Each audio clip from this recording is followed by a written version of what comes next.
नमस्कार, बहुत स्वागत है आपका सुप्रभात एमपी खबरों के साथ। मैं हूं रीनू यादव। सबसे पहले बात करेंगे सीएम शिवराज सिंह चौहान आज इंदौर जाने वाले हैं, जहां लवकुश चौराहे पर प्रस्तावित फ्लाईओवर का करेंगे भूमि पूजन और 6 लेन ब्रिज का भी निर्माण होगा। ब्रिज के निर्माण पर 56 करोड़ की लागत आएगी और इंदौर विकास प्राधिकरण करेगा पुल का निर्माण। तो आज मुख्यमंत्री इंदौर के दौरे पर रहेंगे। इंदौर विकास प्राधिकरण पुल का निर्माण करेगा और आज सीएम लवकुश चौराहे पर प्रस्तावित फ्लाईओवर का भूमि पूजन करने वाले हैं।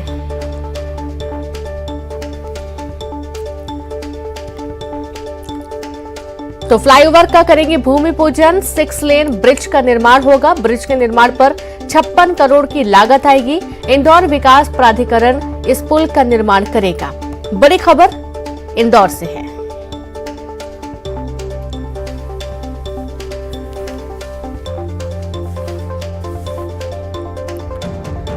तो लवकुश चौराहे पर प्रस्तावित फ्लाईओवर का करेंगे भूमि पूजन,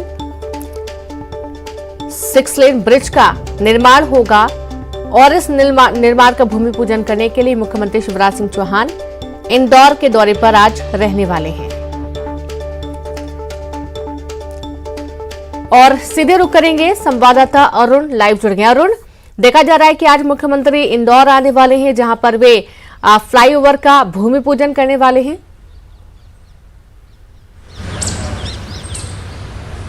बिल्कुल, देखिए सीएम शिवराज सिंह चौहान आज 11 बजे इंदौर पहुंचेंगे और शाम 4 बजे तक इंदौर में रहेंगे। इस दौरान वो कई सौगातें देने वाले हैं। 56 करोड़ का जो फ्लाई ओवर ब्रिज है उसका वो भूमि पूजन करेंगे, लेकिन इसके साथ ही वो एक यहाँ पर एक बड़ा कार्यक्रम है। 70 स्कूलों के 10,000 बच्चे एक साथ वंदे मातरम गाएंगे। ये आज़ादी के अमृत महोत्सव के तहत बहुत बड़ा एक कार्यक्रम यहाँ पर होने जा रहा है। अभय प्रसाद में ये कार्यक्रम है, जिसमें मुख्यमंत्री शिवराज सिंह चौहान सुबह 11 बजे शामिल होंगे। इसके अलावा मुख्यमंत्री शिवराज सिंह चौहान जो बीजेपी के वरिष्ठ नेता हैं विष्णु शुक्ला, उनका भी निधन हुआ है कुछ दिनों पहले ही, तो उनके घर जाएंगे। उनके जो बेटे हैं वो संजय शुक्ला कांग्रेस से विधायक हैं, अभी उन्होंने कांग्रेस से मेयर का चुनाव भी लड़ा था, तो उनके घर भी वो बैठने के लिए जाएंगे। इसके अलावा स्थानीय कार्यक्रम भी हैं सीएम शिवराज सिंह चौहान के। तो 11 बजे से 4 बजे तक आज सीएम इंदौर में ही रहने वाले हैं। जी बिल्कुल, बहुत शुक्रिया आपका जानकारी के लिए अरुण। तो आज शाम 4 बजे तक इंदौर में रहेंगे मुख्यमंत्री और आज जैसा कि अरुण बता रहे हैं कि भूमि पूजन के अलावा भी उनके और भी कुछ कार्यक्रम हैं जिनमें वे शिरकत करने वाले हैं। अगली खबर का अब हम रुख करेंगे। बात करेंगे आज पाठ्यक्रम को लेकर बड़ी बैठक होने वाली है। पाठ्यक्रम को लेकर सीएम ने बुलाई बैठक, जहां टेक्निकल और मेडिकल एजुकेशन के पाठ्यक्रम पर चर्चा होगी। हिंदी मीडियम से संचालित करने पर बैठक, शाम 5 बजे होगी बैठक। सीएम शिवराज ने हिंदी मीडियम से पढ़ाई का ऐलान किया है।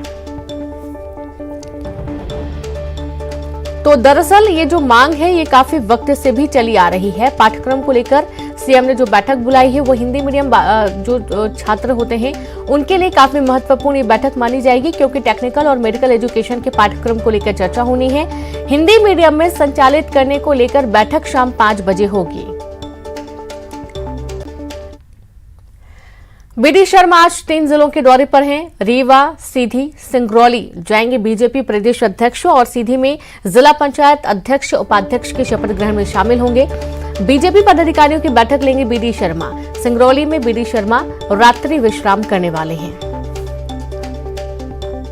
तो 3 जिलों का दौरा है, रीवा, सीधी और सिंगरौली।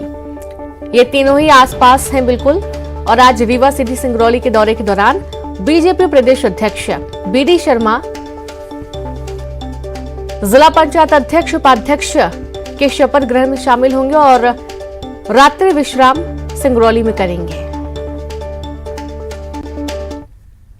खबर भोपाल से है। 4 सितंबर को बीजेपी की बड़ी बैठक होगी, जहां बीजेपी प्रदेश कार्य समिति की बैठक होगी।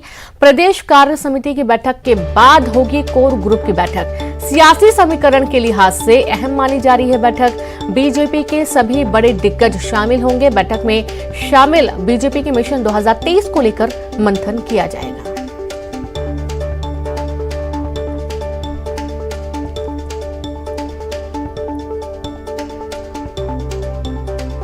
तो सियासी समीकरण के लिहाज से बैठक काफी महत्वपूर्ण है। खबर भोपाल से है।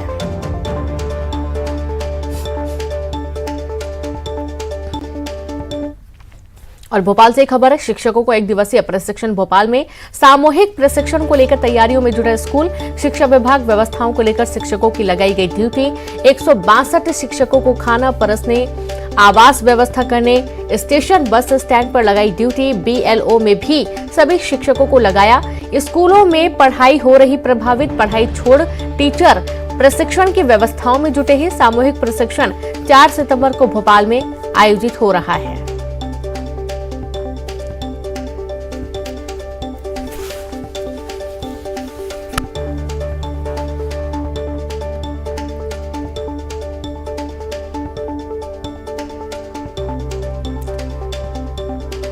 और सीधे रुक करेंगे ज्यादा जानकारी के साथ, संवाददाता रंजना जुड़ गई है। रंजना, शिक्षकों का एक दिवसीय प्रशिक्षण भोपाल में आयोजित किया गया है।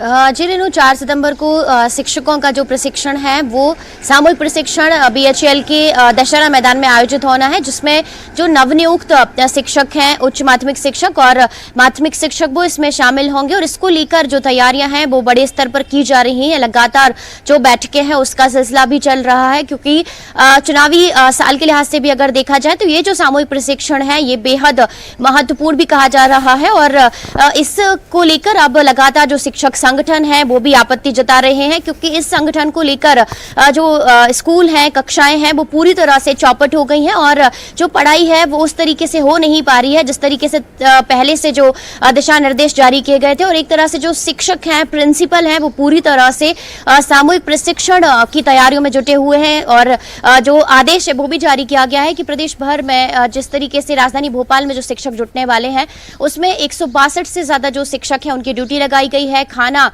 परोसने से लेकर आवास की जो व्यवस्थाएं हैं वो शिक्षकों को देखनी है कि जब बाहर से शिक्षक यहां पर पहुंचेंगे तो किस तरीके से उनको ठहराया जाएगा। तो इसकी तमाम जो जिम्मेदारियां हैं वो शिक्षकों को सौंपी गई हैं। तो दूसरी तरफ बस स्टैंड, रेलवे स्टेशन से भी शिक्षक पहुंचेंगे और वहां पर बसों में भी जो शिक्षक हैं उनकी ड्यूटी लगाई गई है। और इस तरीके से जो शिक्षक हैं पूरी तरह से प्रशिक्षण को सफल बनाने के लिए सारी व्यवस्थाओं का जिम्मा अपने कंधों पर संभाले हुए हैं। और यही वजह है कि जो स्कूल हैं वहां पर जो पढ़ाई है वो पूरी तरह से बंद नजर आ रही है और जो कक्षाएं हैं वो सुचारू रूप से चलती हुई नजर नहीं आ रही हैं। और यही वजह है कि शिक्षक दिवस भी है, बड़ा कार्यक्रम भी होने जा रहा है शिक्षक दिवस से ठीक एक दिन पहले। और इसी को लेकर अब लगातार जो आपत्तियां हैं वो सामने आ रही हैं। और अगर देखा जाए रीनू तो सामूहिक जो प्रशिक्षण है उसमें CM शिवराज सिंह चौहान भी शामिल हो सकते हैं। जी बिल्कुल, बहुत शुक्रिया आपका जानकारी के लिए रंजना। तो उम्मीद यही है कि मुख्यमंत्री भी इस प्रशिक्षण समारोह में शामिल होंगे। 4 तारीख को ये पूरा आयोजन किया जाना है। ग्वालियर से बड़ी खबर है, जहां डेंगू का दायरा बढ़ता ही जा रहा है। शहर में डेंगू के 3 नए मामले सामने आए हैं। GRMC की जांच रिपोर्ट में डेंगू की पुष्टि हुई है। एंटी लार्वा एक्शन प्लान चलाएगा मलेरिया विभाग। डेंगू पीड़ितों के घर चलेगा एक्शन प्लान। इस सीजन में 69 डेंगू मरीज सामने आ चुके हैं। तो आप ये देखिए कि डेंगू का जो दायरा है वो बढ़ता जा रहा है और इसके चलते शहर में डेंगू के 3 नए मामले सामने आए हैं। जो जांच की गई है, GRMC की जांच रिपोर्ट में डेंगू की पुष्टि हुई है। तो वहीं एंटी लार्वा एक्शन प्लान चलाएगा मलेरिया विभाग और इस अभियान के अंतर्गत जो डेंगू पीड़ित हैं उनके घर एक्शन प्लान चलाया जाएगा। इस सीजन में 69 डेंगू के मामले सामने आ चुके हैं। और संवाददाता सुशील जुड़ गए हैं। सुशील, देखा जा रहा है कि डेंगू का जो दायरा है वो बढ़ता ही जा रहा है। कुल 69 मामले सामने आ चुके हैं अभी तक। बिल्कुल, देखिए ग्वालियर की अगर बात करें तो इस बारिश के सीजन के बाद अब जो है डेंगू का असर लगातार बढ़ता जा रहा है। अगर बीते 24 घंटों की बात करें तो डेंगू के 3 नए मरीज सामने आए हैं। कल GRMC की जो जांच रिपोर्ट सामने आई थी उसमें 23 संदिग्ध जो डेंगू के संदिग्ध लोग थे उनका सैंपल लिया गया था। जांच रिपोर्ट आई तो उसमें 3 लोगों को डेंगू पॉजिटिव होने की पुष्टि हुई। और यही वजह है कि अब इस सीजन में डेंगू पीड़ितों का आंकड़ा ग्वालियर में 69 पहुंच चुका है। और अब जो डेंगू पीड़ित मरीज मिले हैं उन डेंगू पीड़ित मरीजों के घर जाकर मलेरिया डिपार्टमेंट की team anti larva action plan चलाएगी। साथ ही जो और भी इलाके हैं वहाँ पर भी लगातार फॉगिंग करने की बात जो है मलेरिया विभाग द्वारा की जा रही है। लेकिन लोगों की शिकायत यही मिल रही है कि अभी भी शहर के कई इलाकों में बारिश के बाद जल भराव, जल जमाव की स्थिति है, जहां सफाई की ज़रूरत है, सफाई नहीं हुई है। यही वजह है कि मच्छर और लार्वा पनप रहा है और जिसके चलते ये डेंगू का आंकड़ा लगातार बढ़ता जा रहा है। इसके अलावा भी लोग मलेरिया या अन्य जो बुखार है वायरल, उससे भी पीड़ित हो रहे हैं। जी बिल्कुल, शुक्रिया आपका सुशील जानकारी के लिए। तो वायरल बुखार से भी पीड़ित हो रहे हैं लोग, हालांकि मलेरिया विभाग इस पर पूरी नजर बनाए हुए है। वहीं मुख्यमंत्री शिवराज सिंह चौहान, शिवराज सरकार ने आजीवन कारावास की सजा वाले अपराधियों के सजा निर्धारण की प्रस्तावित नीति पर बड़ा फैसला लिया है। इसके तहत अब नाबालिग से रेप, गैंग रेप, आतंकी गतिविधियों और नशीले पदार्थ के अवैध व्यापार में सजा काट रहे बंदियों को छूट नहीं मिलेगी। अब ऐसे अपराधियों को आखिरी सांस तक जेल में रहना होगा। कैदियों को 14 साल या 20 साल की सजा के बाद रिहाई की पात्रता का नया नियम आएगा। अब आजीवन कारावास की सजा काट रहे धारा 376 वाले अपराधी 25 साल से पहले जेल से रिहा नहीं होंगे। अब कलेक्टर, एसपी और जिला प्रोसिक्यूशन ऑफिसर की समिति की अनुशंसा पर रिहाई होगी। बंदियों की रिहाई की अवधि की प्रस्तावित नीति 2022 में इसका प्रावधान होगा। प्रस्तावित नीति 10 राज्य की नीतियों के अध्ययन के बाद तैयार हुई है।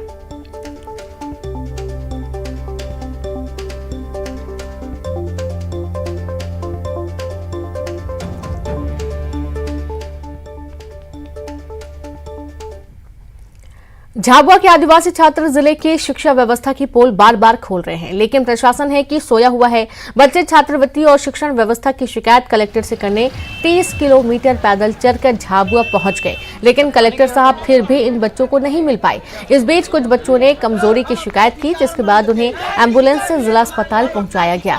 छात्र थांदला एसडीएम अनिल भाना के पास भी मिलने पहुंचे, यहां भी साहब के पास समय नहीं था। करीब 30 किलोमीटर पैदल चलकर बच्चे जिला पंचायत सीईओ सिद्धार्थ जैन से मिलने पहुंचे। समस्या सुनने के बाद सीईओ ने वही घिसा पीटा और रटा रटाया जवाब दिया, जांच करेंगे, कार्रवाई करेंगे, दोषी बख्शे नहीं जाएंगे।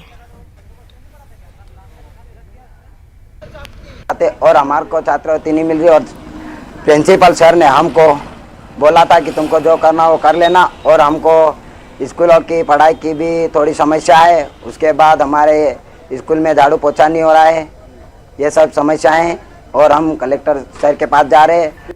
उनको यहाँ से बसेस कराई हैं, बसेस से वापस उनको अपने निवास पे रवाना करा है और तत्काल उनकी समस्याओं का निराकरण करा जाएगा। कल एक जिले से टीम भी जाएगी वहाँ पर स्कूल, जिसमें हमारा जिला शिक्षा अधिकारी स्वयं जाएंगे और जो भी उनकी दिक्कतें हैं उनका तत्काल निराकरण करा जाएगा। देवास पुलिस ने राजस्थान के भीलवाड़ा से हनी ट्रैप की आरोपी महिला को गिरफ्तार किया है। महिला को अब न्यायालय में पेश किया जाएगा। आपको बता दें कि डॉक्टर पवन कुमार चिल्लोरिया ने केस दर्ज करवाया था। पुलिस ने 2 डॉक्टरों और ट्रैप करने वाली एक महिला पर प्रकरण दर्ज कर जांच शुरू की थी। डॉक्टर पवन कुमार चिल्लोरिया ने ब्लैकमेलिंग कर हनी ट्रैप मामले में फंसाकर रुपए ऐंठने का आरोप 3 लोगों पर लगाया था, जिसमें डॉक्टर संतोष दवाड़े और डॉक्टर महेंद्र गलोदिया और ये महिला जोया को आरोपी बनाया गया था। वहाँ से भी जो है गिरफ्तारी करके लेके आए हैं और हम कल न्यायालय पेश करेंगे। किस तरह पूछताछ की जाएगी? अभी पूछताछ भी करना है सर, किस तरह की आरोपी अभी पूछताछ करके आगे की जो भी व्यवस्था होगी बता देंगे। 2023 विधानसभा चुनाव के लिए दोनों दल आदिवासियों को साधने में जुटे हैं। गौरतलब है कि 2018 में इसी वर्ग की सीटों की वजह से कांग्रेस सत्ता में आई थी, लिहाजा कब्जा बरकरार बनाए रखने के लिए कांग्रेस ने मालवा निमाड़ में सक्रियता बढ़ाई है। वहीं इसको लेकर सियासी बयानबाजी भी शुरू हो गई है। बीजेपी प्रवक्ता दुर्गेश केशवानी ने कहा कि कांग्रेस ने आदिवासियों को हमेशा वोट बैंक समझा है। वहीं कांग्रेस नेता भूपेंद्र गुप्ता ने पलटवार करते हुए कहा कि आयोजन कर आदिवासी हितैषी बनने का काम बीजेपी करती है।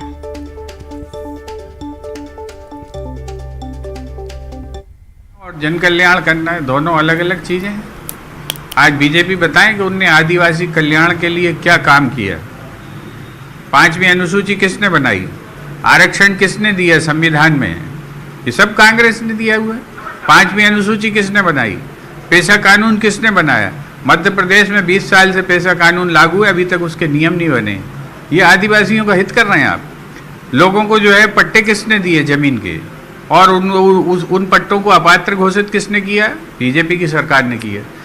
जो पिछड़े छूटे हुए हैं, जो पिछड़ेपन का शिकार हैं, उनको कैसे अग्रणी श्रेणी में लाया जाए, इसके लिए हमारी सरकारें, हमारी पार्टी हमेशा काम करती है। कांग्रेस सिर्फ और सिर्फ वोट बैंक की राजनीति करती है, तुष्टीकरण की राजनीति करती है। भगवान बिरसा मुंडा जी के जन्मोत्सव को, जनजातीय गौरव दिवस मनाने का अगर कोई श्रेय है तो वो भारतीय जनता पार्टी के पास है। अगर आप देखोगे जो आदिवासियों में सीकर सेल की जो बीमारी है उसको ठीक, उसके लिए जो हम प्रयास कर रहे हैं डे बाय डे उस चीज़ को, उसको भी हमारी सरकार काम कर रही है। पैसा एक्ट लाके हमने उनको मजबूत करने का काम किया है। रोजगार से आदिवासी युवकों को जोड़ने का काम भी हमारी सरकार ने किया है। तो कांग्रेस सिर्फ और सिर्फ वोट बैंक के रूप में उसको इस्तेमाल करती है। यही कारण है, आप देखेंगे जब कमलनाथ जी की 15 महीने की सरकार थी, एक भी आदिवासियों के हित में निर्णय। बुरहानपुर के नेपा नगर में एशिया की सबसे बड़ी अखबारी कागज का कारखाना नेपा लिमिटेड 7 साल बंद रहने के बाद बीते सप्ताह शुरू हो गई। नेपा मिल के शुरू होते ही कांग्रेस और बीजेपी के बीच श्रेय लेने की सियासत भी शुरू हो गई। पूर्व केंद्रीय मंत्री अरुण यादव ने आरोप लगाया कि पैसा कांग्रेस की मनमोहन सरकार का है और तख्ती बीजेपी सरकार ने लगा दी है। तो वहीं खंडवा के बीजेपी सांसद ज्ञानेश्वर पाटिल ने कांग्रेस पर पलटवार किया और कहा कि कांग्रेस आत्ममंथन करे, उनकी ही सरकार में नेपा मिल जैसे सार्वजनिक उपक्रम बंद होने के कगार पर आ गए थे। मोदी जी ने मजदूरों की चिंता की और आर्थिक पैकेज देकर बंद होने के कगार पर पहुंची मिल को दोबारा शुरू किया। आपने सुनी होगी नाचे कूदे बांदरी और खीर फकीर खा रहे हैं। ये 2009-10 में 1200 करोड़ रुपए की राशि नेपा मिल के जीर्णोद्धार के लिए हम लोग लेकर आए। 100 करोड़ रुपए ताप्ती मिल के रेनोवेशन के लेकर आए। 2010 से लगाकर 2022 तक 12 साल में भी मध्य प्रदेश की सरकार, केंद्र की सरकार नेपा नगर का जीर्णोद्धार नहीं। मोदी जी को कि और हमारे स्वर्गीय नेता नंदू भैया को कि उन्होंने यहाँ के मजदूरों की चिंता करी और नेपा मिल जो बंद हो गई थी कांग्रेस के ज़माने में, उस मिल को चालू करने में मोदी जी ने विशेष रूप से पैकेज दिया। उसके कारण आज नेपा मिल चालू हुई और वहाँ के लोगों के चेहरे पर खुशी। प्रदेश में सरकारी अस्पतालों में लापरवाही के मामले आए दिन सामने आते रहते हैं। ताजा मामला मंडला जिला अस्पताल से जुड़ा है, जहां पर अस्पताल में भर्ती मरीज की कोविड रिपोर्ट पॉजिटिव आने के बावजूद आईसीयू में भर्ती रखा गया और मरीज की आईसीयू में ही मौत हो गई।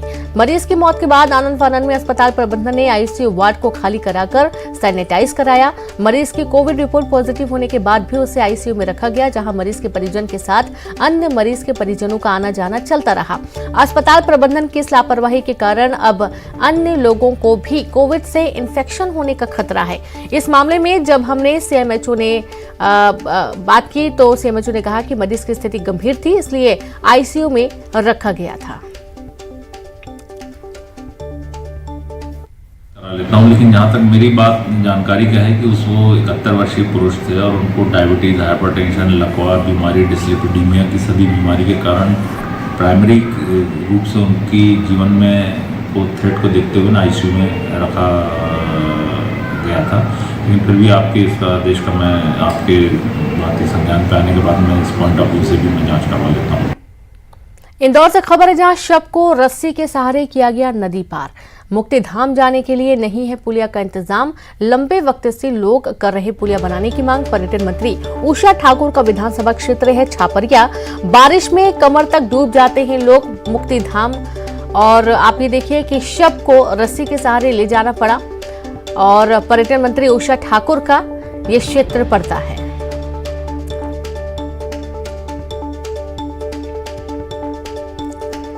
तो ये तस्वीरें आप देखिए, जहां बड़ी संख्या में लोग शव को कंधे पर लाद कर रस्सी के सहारे लेकर जा रहे हैं, नदी पार करा रहे हैं और मुक्तिधाम पहुंचे। लंबे वक्त से यहां पर मांग चली आ रही है पुल की, लेकिन अभी तक पुलिया बनाने की कोई कवायद यहां पर शुरू नहीं हुई। पर्यटन मंत्री उषा ठाकुर का विधानसभा क्षेत्र ये पड़ता है और यहां पर इतनी बड़ी लापरवाही जब आप देखेंगे ग्रामीण क्षेत्रों में तो ऐसी ही तस्वीरें बार बार देखने को मिलती, जब लोगों को मजबूरन नदियों को पार करके एक छोर से दूसरे छोर जाना पड़ता है। चूंकि कमर तक पानी भरा हुआ है, उसके बावजूद लोगों की मजबूरी है कि मुक्तिधाम जाने के लिए उनको इस रास्ते का उपयोग करना पड़ा और शव को रस्सी के सहारे ले जाना पड़ा।